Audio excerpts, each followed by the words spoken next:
What do you like most about working with White Sands, man? I think the company culture, empower their employees. Okay. It's a well-oiled machine. They have systems in place for certain things that other places don't have, and it's just a great setup, and there's great structure. And most of the therapists here have been here for an extended tenure, which says a lot. Lindsay Henry's the VP of Clinical Services at White Sands, and she's phenomenal at what she does, has a grasp on everything that happens here. And all of her therapists are tenured by at least 5, 6, 7, some are here 11 years. Once you have someone here that knows the program, knows how things work, clients get better experiences at that point.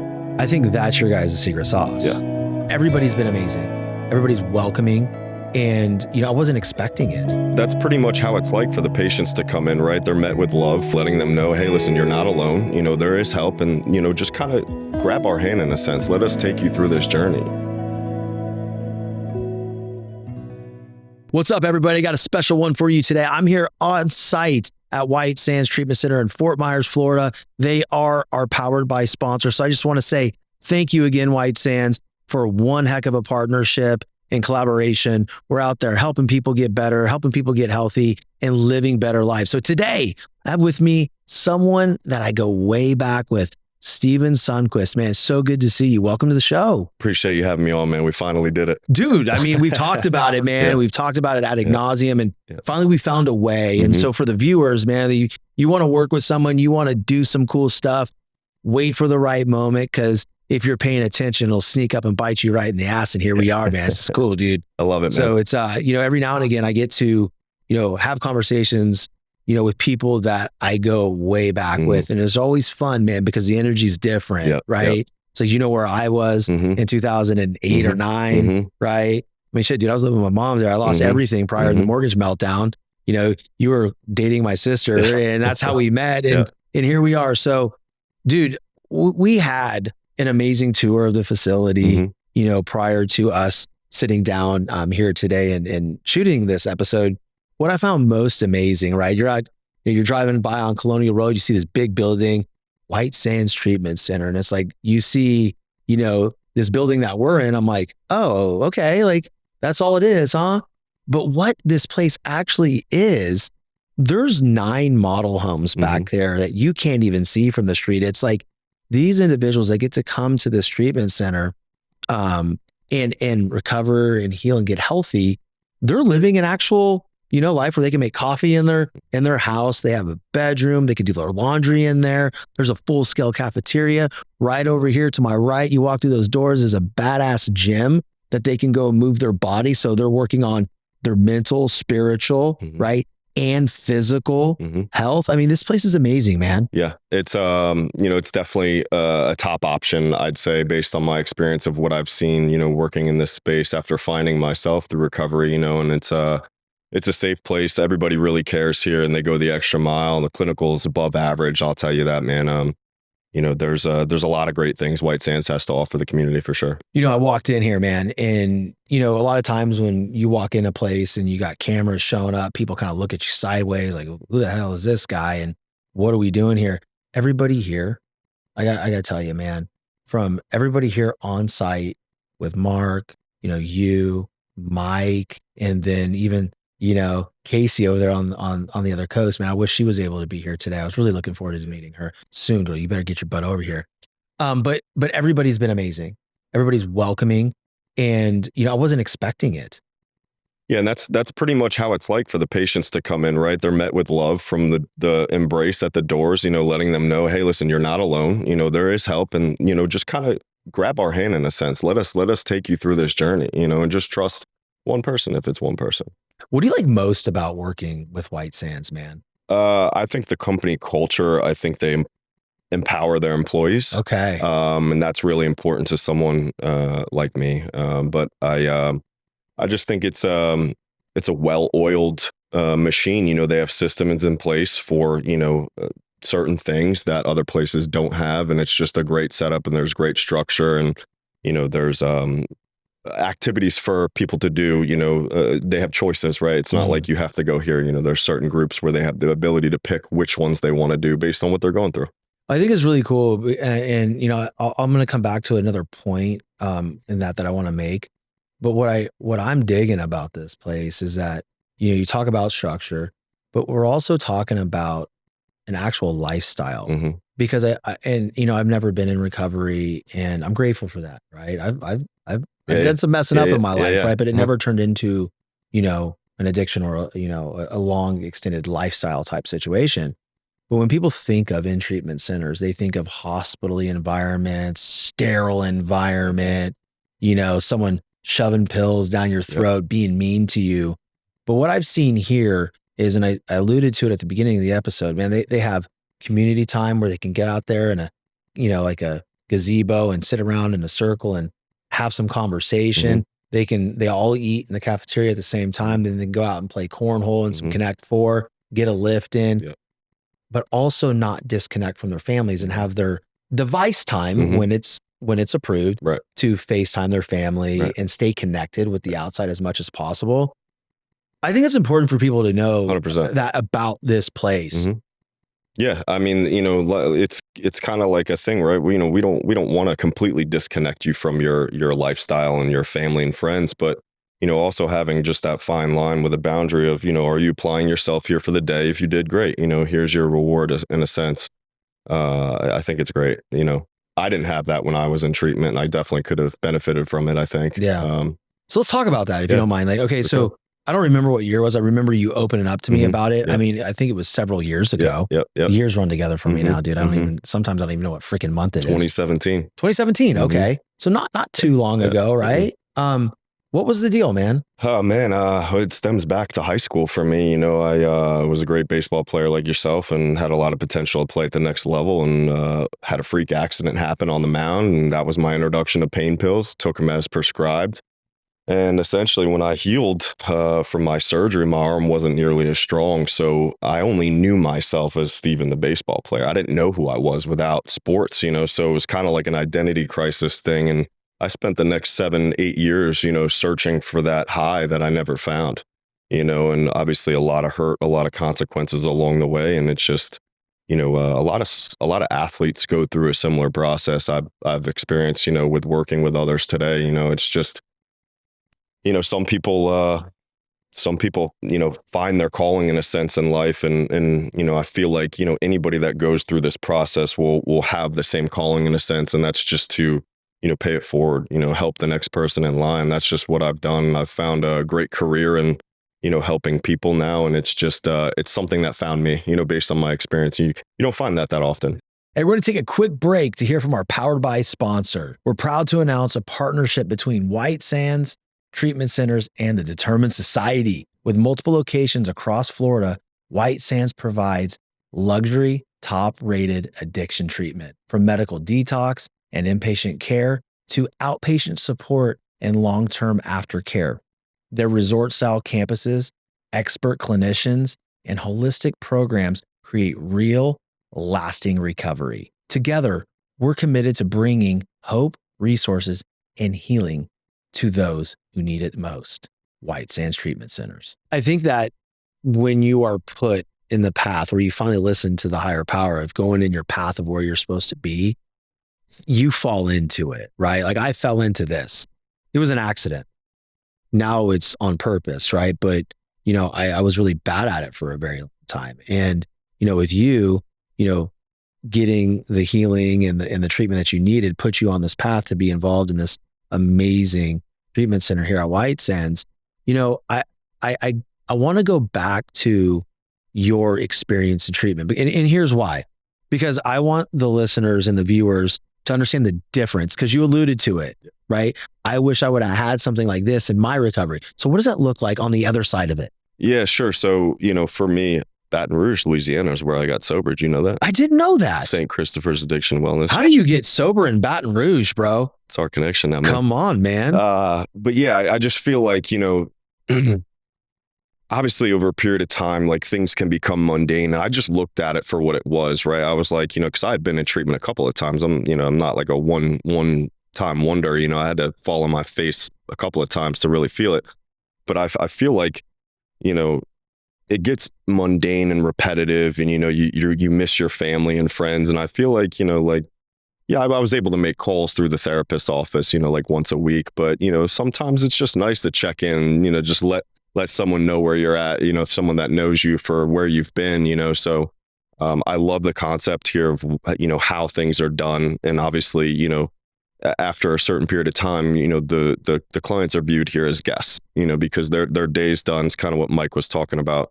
And I just think that's important for them to feel that, because they feel that sense of responsibility to do the right thing, and you're given a leash in a sense, it's like, show us that you want this, and those are the people that typically get it, and for me, right, it was just, I came down to a point where it was just like, all right, am I going to allow this stuff to consume me, or am I going to put in effort to, put the action forth of just getting better and not ever having to go back into one of these places again? That's just really what it got to for me. Just being sick and tired of being sick and tired, getting the same result every time, wondering why, in a sense. But I realized I never really put forth the effort to be disciplined with my recovery, to be disciplined with other things in life, so that's really where it is for me today. It's pretty awesome because I can look back and I remember seeing on Facebook and LinkedIn, all of a sudden, you're having news spots, you're doing amazing things, talking about your recovery. I'm like, damn, man, this is brave. In your healing and in your treatment, was there any training on kind of how to reintroduce yourself to society and be open and vulnerable about your experience? Yeah, I think it just came down to just walking through that fear and just freeing myself from whatever I thought I was holding back, and that was kind of like the aha moment for me when I shared about some stuff that had been like kind of swept under the rug over the years, and just voicing that and seeing the feedback from other people that were in the group at the time, like, damn, like, thanks for sharing that, man. You helped me so much. It's just like, something clicked for me in that moment, and I was like, wow, okay, I see the importance of the power of my voice and me sharing my truth. It's just touching so many lives. So that's been a constant theme for, most of my sobriety. That's good, man. I'd imagine, White Sands is the same thing, right? They really prepare people to go out there and feel comfortable and not pay for the past. Because look, man, let's be honest, like, we had an off-camera conversation just about life situations and how a lot of times people hold you hostage to who you were at that time. How is it for people, coming out of White Sands, and even for yourself, reintroducing yourself back into society, and people have that label on you, right? Or might, because for me, dude, I didn't know that about you. Like, it wasn't like an overall, like, arguing, like, this dude is, addicted to, medication, right? It wasn't in my circle. Like, I had no idea, but my long-winded question is actually pretty simple. I'm just having a hard time getting to the point, which a lot of times I do, right? I ramble, but it's like the people that come out, right? And they feel like this new lease on life, and they get back into the same circle potentially, and the people on the outside hold their past against them. That can't be good for them. No, I think it just comes down to, right, you reevaluating, what's important in your life, like I had to do, and I still do it like every year, right? It's like a thing that's just become naturally. It's like, if it's not serving you, unfortunately, it's not really as important in your life as it once was. And that goes for friend groups and places to hang out, and just things change, and it just comes down to what is adding to your recovery. If someone's, talking negatively about you all the time, and they're probably not the best for you to have in your life, so my friends groups changed over the years. Obviously, I'm not finding myself hanging out in bars anymore and things like that, but it's just, things change. So, here, is there with some of the treatments here, and then even, there's outpatient therapy. Just want to be clear. Yeah. This is just not an inpatient facility where you come to detox for 10 days. You can become a guest here for 30 days, and there's outpatient stuff. There's family counseling, right? There's a bunch of different things. Do you guys prepare them for the potential, like, hey, this could be imminent, that you're changing friend groups and you're going to have to leave people behind? Yeah, there's constant redirection with that, preparing for discharge. Obviously, there's a whole process that we do before someone is ready to discharge. We're going to make sure that they have resources lined up for them to have that support and accountability. But yeah, man, it's something that's always being addressed, you know, and it gets brought up in groups too. They'll have process groups where everyone will give feedback around, you know, the things that, you know, they're talking about like that.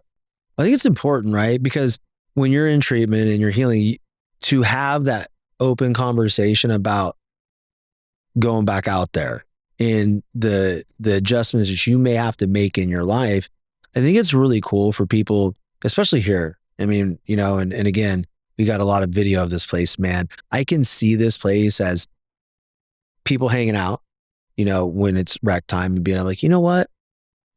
I'm really scared about this when I leave here. And it could be this conversation that one person's vulnerability, you know, about their fears opens up everybody else to talk about it. And then all of a sudden become like a community and support group that when they do get reintroduced back into their normal lives, they're able to call on each other, man, and go over these things. Yeah, that was probably one of the most, you know, beneficial times, right? Just, you know, conversing with the community and conversing with like the support staff, like we were talking about out there, you know, those were some of the best conversations I had in treatment, you know, and eventually it's cool to see where, you know, the other clients or guests, you know, they're able to hold another client accountable, you know, for where they're at. And that's the coolest part about this whole thing. Well, the thing that I really love too about this place is not just the bells and whistles, man. It's the people that work here. I alluded to it earlier, but most people in here that work here have gone through it. Yep. Now, everybody always says, what do I do in this world? Like, who am I most equipped to help? And the answer always is, you're equipped to help and support the person you once were. Mm-hmm. Exactly. You know, I mean, that's a mission here. You know, like you can't lead people from their hell, you know, out of their personal hell or their personal jail unless you've been through it, because you don't have any sympathy. Like I couldn't do it, not because I wouldn't want to, but like I don't have the reference. I don't have the experience in this.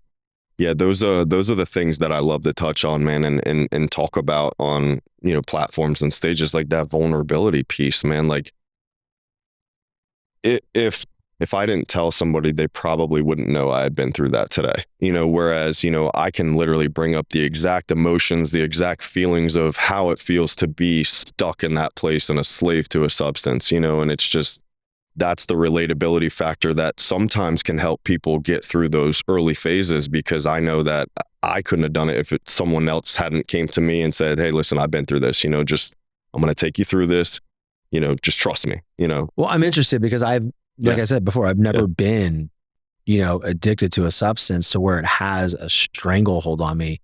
What goes on psychologically when you're in the middle of it, you know, you need to stop because it's potentially going to ruin your life or lose your life. And then, you know, still go and like, okay, well, last one, right? This is my last one. I would imagine there's a lot of that, but psychologically, what do you go through during that? Just, it's like a never ending rat race, man. You know, you can have the best intentions one day and wake up, say, you know what, I'm not going to do it today. And then, you know, an hour or two later goes by and something happens, right? Out of our control, like most things are in life. And, you know, that's, then it restarts the insanity in your head where you can't get that obsession out of your head until you put one in your body. And you know, that is the stuff that people want to hear, right? Of just like how to break through that, you know, and typically, you know, there's never a good time that's, you know, going to align that says, you know, today's the day I'm going to go get help. It never happened like that for me. But, you know, I can tell you if you're in that place, you're feeling stuck, there is a better way out. And there are people like us that are willing to help at any given moment. But it's just it's an insane cycle, man. It's just, you know, you can try to trick yourself any which way on, okay, I'm going to use just on the weekends, or I'm going to use only on Friday, or, you know, and you'll never get out of it like that. You know, it's crazy to me because, you know, now it's different. Mm-hmm. And what I mean by that is I want everybody to hang on here. One pill can literally kill you now. 100%. Yeah. So, you know, back in 17, mm-hmm. you know, granted, you're probably getting it prescribed or mm-hmm. whatever, but, you know, people getting, you know, these pills on the streets, it can literally kill them. Story for you. Mm-hmm. 2 years ago in July, it was 2 years in July, my former first baseman at Canterbury, Evan Ames, had an injury at Chipola Junior College where he dislocated his elbow and he was in a lot of pain. And in my humble opinion, he rushed back. He should not have played that same year, and he did. And he did okay. But he came home for the summer, right? Had his 20th birthday or something like that in June, and he was going through a lot of, and his prescription ran out, and he went down to San Carlos, in Fort Myers, got one, and there was 6 pills in there, and he took a quarter of one. He died. And I just fentanyl. Oh, it was definitely fentanyl. Oh, 1 billion% was fentanyl. So, all to say, and again, there was, they found what was in there, and there was only a quarter of a pill missing. He wasn't abusing it. An addict would have taken 1 or 2. He took a quarter of it and he had a dirty pill. And it's something that I feel like it needs some major awareness, because it could be one time. There's kids that are in college that are under so much stress, like, I just need some Adderall. So they go buy Adderall and it kills them because it's laced with a deadly dose of fentanyl. So this is a big problem in our country. How do you think that, I mean, I don't want to get political, but I know there's, different things going on in Texas. We're trying to keep fentanyl out of the country and everything like that. But man, like in my day, or your day, if we were doing something like that, there was no such thing. Yeah, it's they're counterfeiting, Xanax pills. I've even heard of it being laced in some marijuana for, some of the, adolescents to, get a hold of, man. It's terrible. But yeah, there's so many counterfeit pills all over the place. I've lost so many people to, that stuff too, man. It's insane. But yeah, there's got to be something that can be done to prevent that. And it is political. Yeah, I mean, it is political, right? But I mean, fuck it, let's go there. It's like, why are we not? It's just like school shootings, right? Not just like it, but it's like we were talking about two Similar things that are very deadly, right? Yeah. I want Navy SEALs or retired veterans at every entrance of every school, on the roofs. Like, you see someone come on the side, boom, you're done. Like, why risk the life, right? Same thing with fentanyl. We know it's killing people, but we're not doing anything about it. Or we may be. I mean, but it takes a while to get it out, right? I think now current administration is doing very focused on it. Much more, yeah. Very focused on it, right? But dude, it is a scary thing, man. And to your point about marijuana, I was having this conversation with my wife one day. I'm like, when we were kids, if we decided to do something stupid, out behind the portables or whatever, or, with your buddies at a party, which was never what I did, right? I was always hitting in the garage until my hands bled. So that was my excuse not to go out and do stupid shit. It's like, no, I just got to get better. So I'm not doing that. But, now you do something stupid like that, you could die. So it begs the question, right? Like, that substance is readily available out on the street, but also in dispensaries. It's almost like I would rather it, like a 21-year-old kid when he's 21 to walk into a dispensary and get it and then not die. But I know we're not here promoting the legalization of marijuana, but my point is it could save them from getting a dirty dose or a dirty dime sack. Is that what they call it nowadays? It's like playing Russian roulette in a sense out there with the drug dealers on the street, man. You don't know what you're going to get. I mean, I know they got like these fentanyl testing kits, but how many? Are they accurate? I don't know. I mean, who knows? I never used one, so I don't know. Yeah. Wow, man. I don't think it was even a thing back then, was it?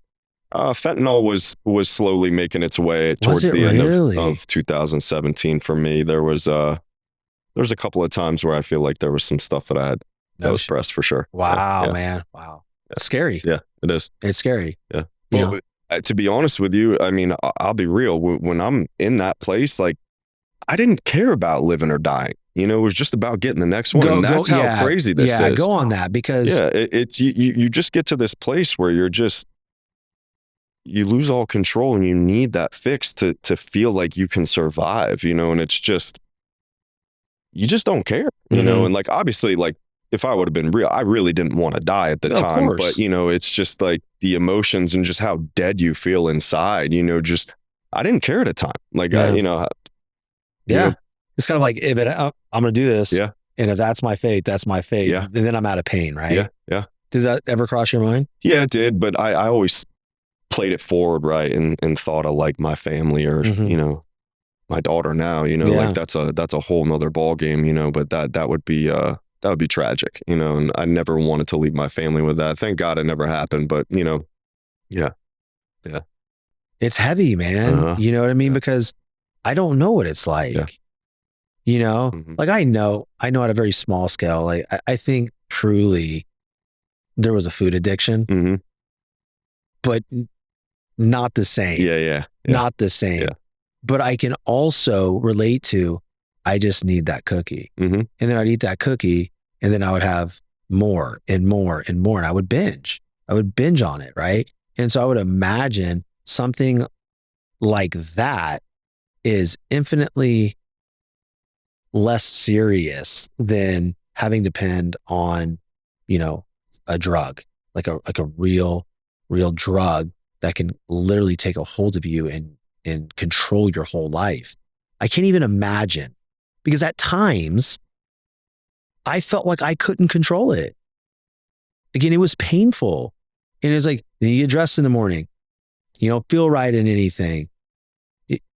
You feel horrible. I can't even imagine what it's like overcoming what you and so many people in the center are working to overcome. Yeah, there's a lot that goes along with it. Yeah, obviously, like the emotional and mental side, but the physical, like your body just deteriorates. Like whenever I was like strung out on opiates or pain pills, man, like I have lost so much weight drastically. Like, it's just very unhealthy, very, very unhealthy. Yeah, you could see it, and everything within that person most of the time wants to deny that there's a problem, and it's tough for a lot of men to ask, for help, first of all. So I feel like that's kind of what prevented me from asking for help for so many years. Although I knew I needed help, I just couldn't, get the courage enough to ask for it, and it wasn't until someone came along that pretty much told my story.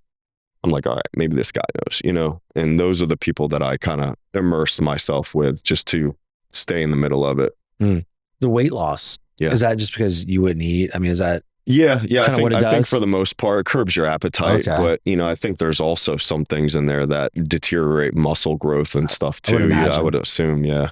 When you were doing that, were you still lifting weights? Still being active? Nah, you were just out. Yeah. You were doing anything. Just full blown. Yeah. Who was the catalyst for you, man, that led you to your recovery? A couple of guys that I met in AA that had been in the middle of the solution for years, and they were guys my age. They just pretty much took me under their wing, introduced me to their contacts and just, built a support group for myself. You were trying, like you were actively trying and going to try to get help.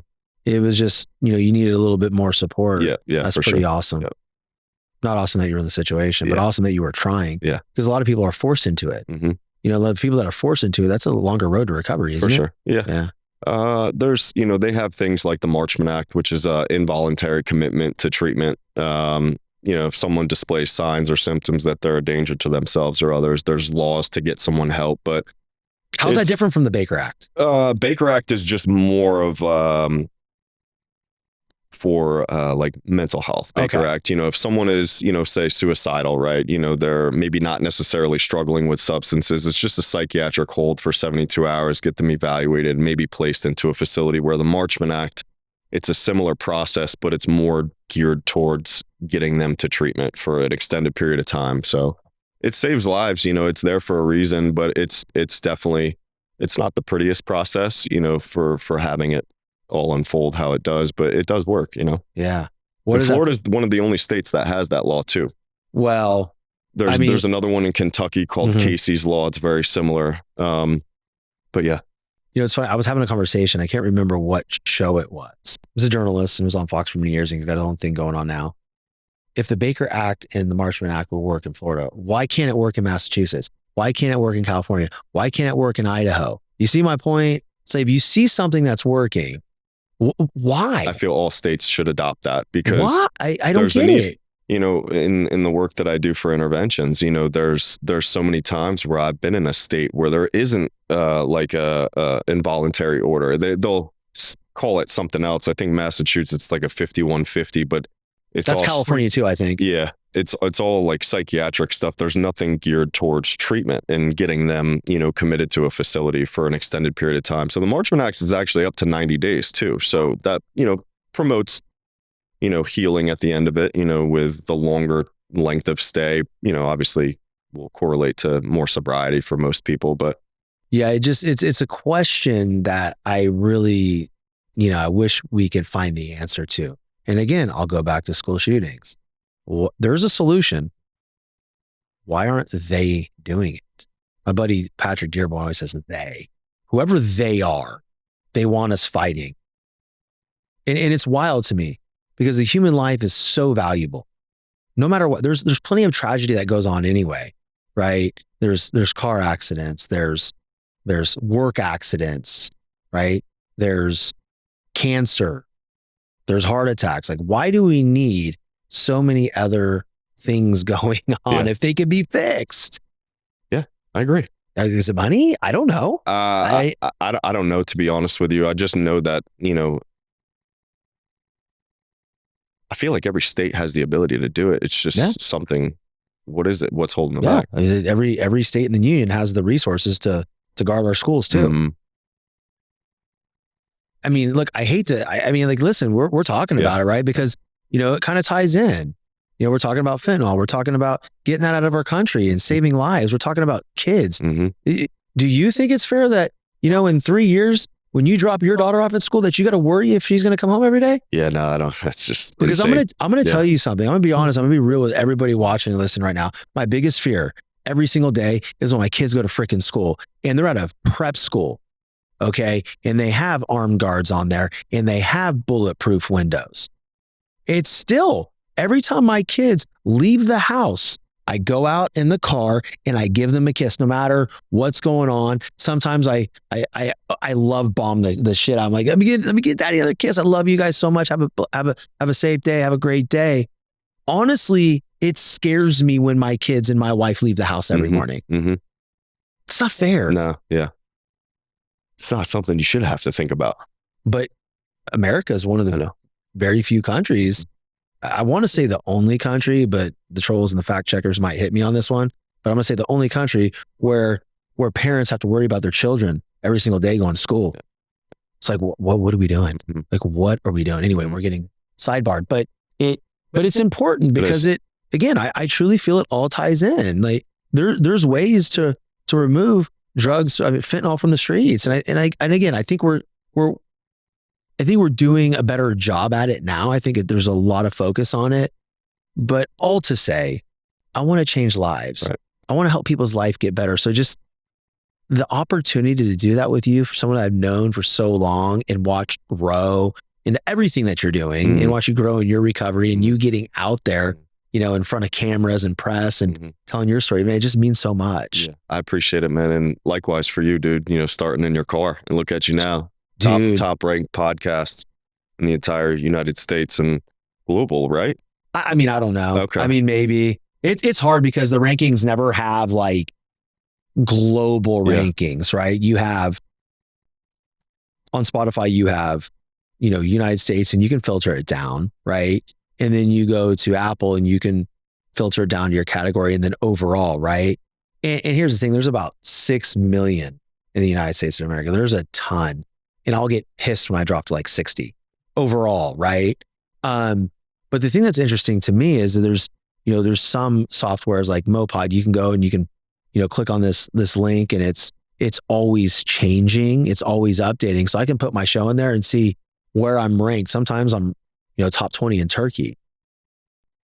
That's awesome. You don't know that, right? But it's like, it's one of those things that as long as we put good conversations out and we're having good conversations and we do things differently than everybody else, I think we'll always have a place there.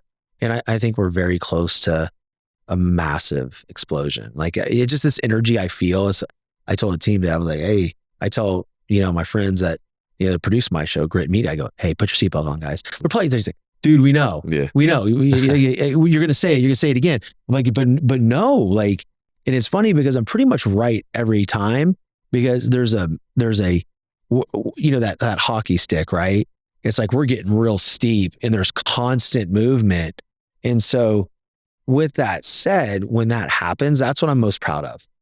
So I'm most proud of, like, you talk about the rankings, we can talk about all that. I love the rankings. I do. Would it be great if I, got to number 1? Absolutely, because it means something different to me. See, that's what most people don't understand. I put that stuff out there. I post about it. I put my stories because I want to drive people to the show, because I know at one point they're going to need to hear the guest. It's not about me. It's about the guest. If we can bring that value and help them change their lives, that's what I care about. The ego and the pride, dude, throw that out the window. I don't care. Yeah. I don't care.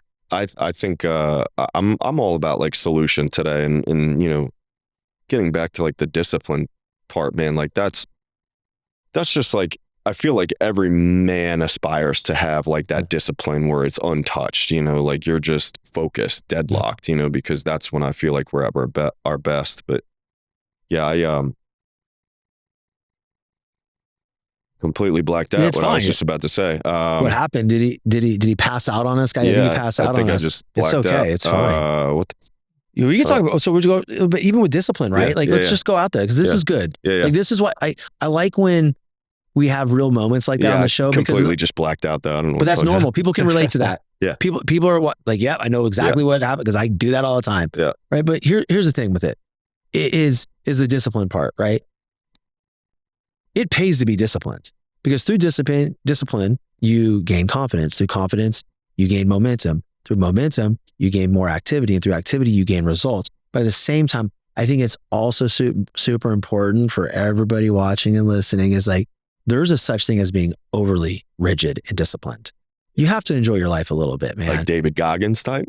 Dude, but it works for him, man. It does. It does. Like, that's his playground. Mm-hmm. I mean, like, I was messing with Ryan before. I'm like, don't get me eating this donut on camera. Mm-hmm. No, hell with that. And I was joking. I went like this to it. I was like, that's balance. Yeah, of course. Like, I'm going to have that. Of course. But then I know the rest of the day, I need to load up on solely proteins and whole foods. Mm-hmm. Like, I can't play. Mm-hmm. Mm-hmm. Like, I can't play later. I probably can't play tomorrow. Mm-hmm. But today, I got me a nice Krispy Kreme donut, man. Yeah. Like, that was good. It's just the funny thing about discipline, right? Yeah. This is the thing. There can't be too much of everything. There needs to be, a healthy balance to what we're doing. And back to White Sands, that's what I see here. See, I don't believe balance exists in a work-life balance scenario. I've always tried to attain it, and it always seems like I'm searching for it. Do you know why? It's just things are always ever changing. I feel like nothing stays consistent. You're in great shape, so you lift weights, right? You have your daughter. You have a job. You have to sleep. What else? You have to eat. You have to manage your friendships. A potential romantic relationship. That's 7 things. Can you give 8 hours a day to each one of them? Balance doesn't exist. You can't do it, right? What we need to really shoot for is presence. Exactly. Yeah. Right. And so, like, when you're with your daughter on the 9 holes, right? The par 3 course that she took her 2-3 weeks ago. Yep.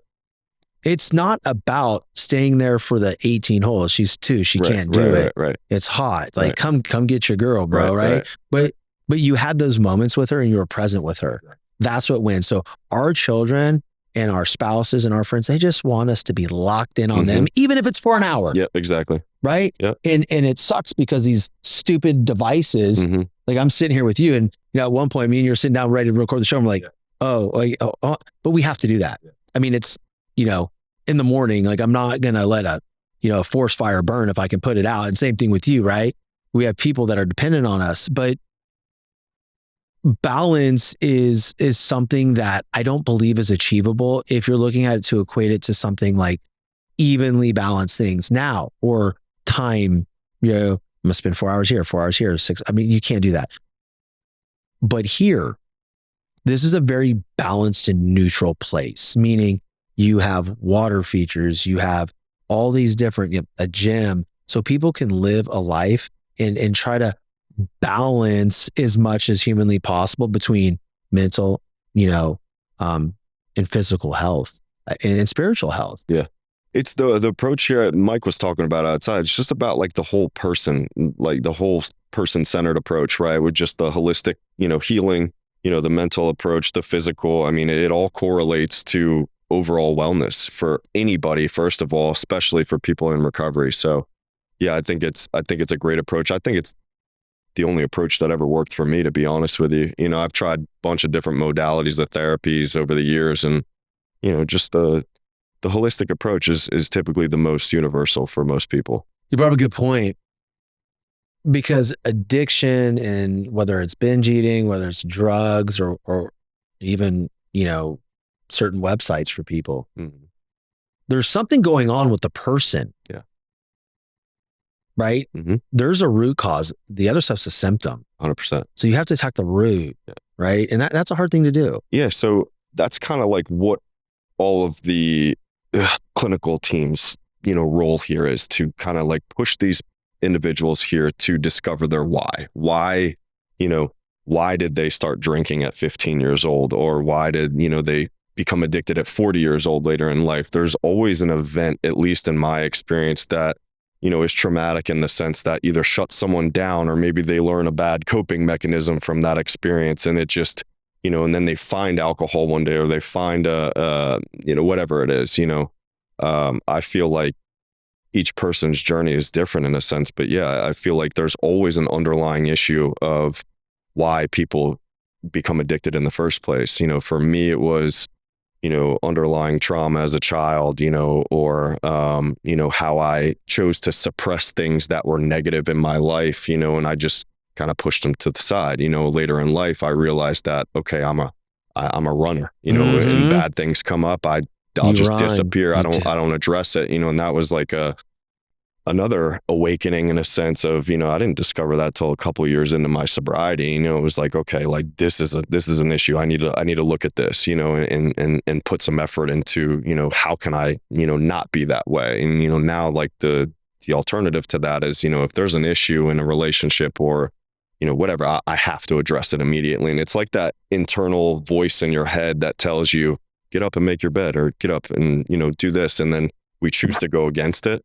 You know, that's when things get hairy for me, you know, and I feel like, yeah. Great perspective, because outside looking in, I would say your impending event was your injury. Now, potentially, your injury was the impending event that played on your childhood trauma that caused this. So you see this equation here? It's like, you have to know these things, right? Why did I binge eat?